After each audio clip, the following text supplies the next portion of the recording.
Hey everybody, it's Charles, your hobby hero, and today we're going to be talking about Lorcana and whether or not you should invest your money into this card game. Before we get started, make sure you hit that subscribe button down in the bottom corner. I do appreciate it. I do put out regular content about the hobbies that I love the most. This channel specifically being designated to Lorcana.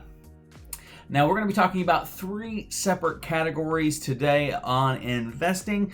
When I'm talking about investing, I'm not talking about just in time. I obviously think you should invest your time in this game. I think it's going to be a ton of fun. But we're talking about a real purchase investment and what that may look like in the future. So we're really going to be talking about three separate categories today. We're going to be looking at the sealed product for set 1 of Lorcana. We're going to be looking at singles out of set 1 for Lorcana. And then we're going to be looking at promos for Lorcana as well. We'll touch on the D23 promos, and then we'll theorize about what potentially may be coming out in the way of promos down the line. Now, with set 1 sealed product, I think this is a great investment. And I will tell you why. Historically, games with very strong IPs, sealed set 1 products do very, very well. That's whether or not the game survives or dies off. We can look at games like Dragon Ball Z, back in Score, where their old sealed product is worth a very large amount. We can look at games like the Harry Potter, TCG, where it's set 1 stuff has a very high collector value, even though the card game is no longer being produced. With games like that, with a very strong IP, there's always going to be a collector, and when you have the alpha set sealed product out there, I think it's always going to be a safe investment place to put it. We have had Ravensburger talking about trying to print to demand. I think that is going to be an impossibility for them. I do not think they possess the printing facilities to print this to demand. There will be a lot of sealed product that stays sealed, but there's also going to be a lot of people that are ravenous to play this. I think the sealed product, especially up front, is going to be very thin, which means there's going to be a lot of people who are forced to open it to get singles for the decks that they are wanting to play. So I do think that regardless of how many waves they do try to put out, even if the waves are all identical, there's no way to tell serialized wise or packs or box wise that there's a difference in the waves. I still think the sealed product for set 1 is going to maintain that premium, just due to the fact that there are always going to be collectors that want a box of the very first set of the Disney Lorcana TCG. Now, we've got the kind of exact opposite on the singles side. I think singles will be extremely strong coming out of the gates. I think prices are going to be very high, especially since we don't know exactly how some of the rarities are going to be distributed, or if they're going to be any chase type of rares or case hits, anything like that. I think that the singles prices are going to be very, very high right out of the gates. I do think that Ravensburger is going to attempt to print to demand, which is going to put a lot of supply out there for people who are cracking these open, for people who want to build decks, for people who maybe pick up the game and don't like it and they're selling their collections. I think singles are going to start hitting the market as they print more of the product, which is going to start driving those prices down long term.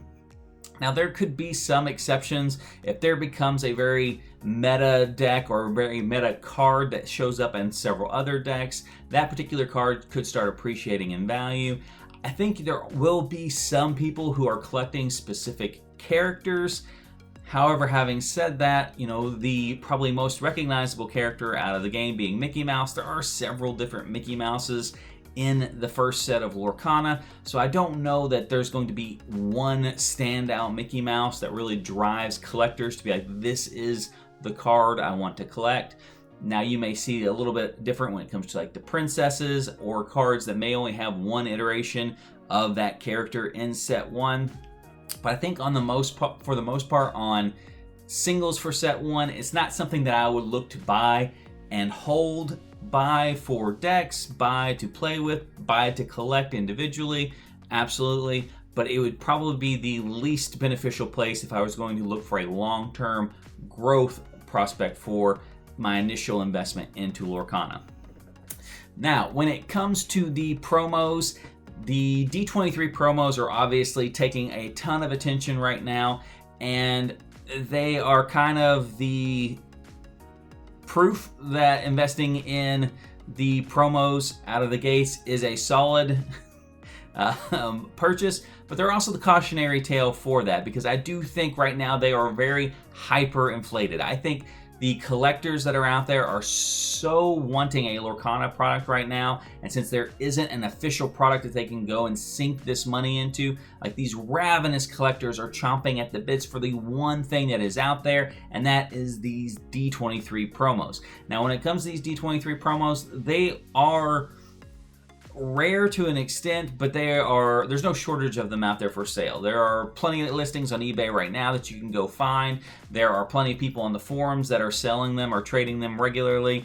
I think right now is a good time to sell those. I've seen sets of the high graded copies going from $13,000 to $15,000, which is just absolutely insane to me. But it just goes to show you like how ravenous this collector group of Disney fans are. Now, if you've played TCGs your whole life and you've been familiar with these boom and bust kind of economies for them, this is not something I have ever seen. I've been playing, card games for probably 25 years now, and I have never seen something like this. I've seen very popular games. I've seen demand that far outweighs the supply on a lot of games, but I have never seen a product that sold for $50 at a convention turn around and less than a year later be worth $13,000.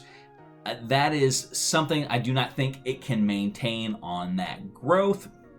However, if there is a new promo that is released, if there is another exclusive card that is dropped, I do think at reasonable entry points, I do think it would be smart to grab those. If you can. If there are local tournaments that they're having where there are winner promos, we've seen with the One Piece card game that those winner promos can go for a very, very hefty premium. If they drop, the first wave of store tournaments and there's a Mickey Mouse winner promo or an Elsa winner promo, I do think those are cards that are going to garner a much higher rate of return than they would for traditional card games because of the IP backing them. So for me, new promos that are going to be released, or definitely have my eye out for those. I do think most of them should be solid investment options. When it comes to the D23 specific promos, I think that those are going to be way too overinflated now to realize a gain on them for a very, very, very long time. If you do want a set, I recommend very highly giving it some time after set 1 drops. You're going to have a lot of people who are looking to liquidate maybe that position in those D23 promos to move into some other items. And I think there's going to be a lot more competition for sales at that point in time, and you may be able to find some better deals. At that point in time, there could be a better opportunity to purchase. So those are my thoughts on investing in the Disney Lorcana TCG. Make sure you let me know in the comment section down below what your thoughts are. And until next time, guys, Hobby Hero out.